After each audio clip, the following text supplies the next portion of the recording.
দিন সোশ্যাল মিডিয়ায় আমাদের কল রেকর্ডগুলো ফাঁস হয়ে যাচ্ছে, তাই এই সেটিংসটি আমরা কীভাবে অফ করব চলুন আমি আপনাকে দেখিয়ে দিচ্ছি। সেটিংসটি দেখার আগে যদি আমার চ্যানেল নতুন হয়ে থাকেন তা প্লিজ সাবস্ক্রাইব করে দিয়ে পাশে থাকবেন।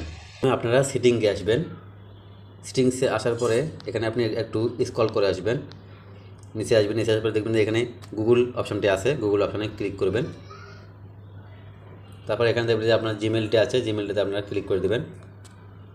তারপরে আপনার যে গুগল অ্যাকাউন্ট নামে যে অপশানটি আছে এখানে আপনারা ক্লিক করে দেবেন।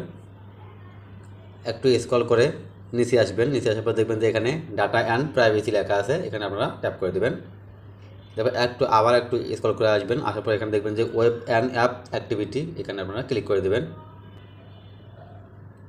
দেওয়ার পর এখানে একটু স্ক্রল করে একটু নিচে আসবেন, নিচে আসার পর দেখবেন যে এখানে লেখা আছে, এই যে অপশানটি আছে include voice and audio activity, এখানে লেখা আছে, এটা আপনারা অফ করে দেবেন। এটা অন করা থাকবে, এটা আপনি অফ করে দেবেন। একটু স্ক্রল করলে এখানে স্টপ সেভিং নামে যে অপশানটা আছে এখানে আপনারা ক্লিক করে দেবেন।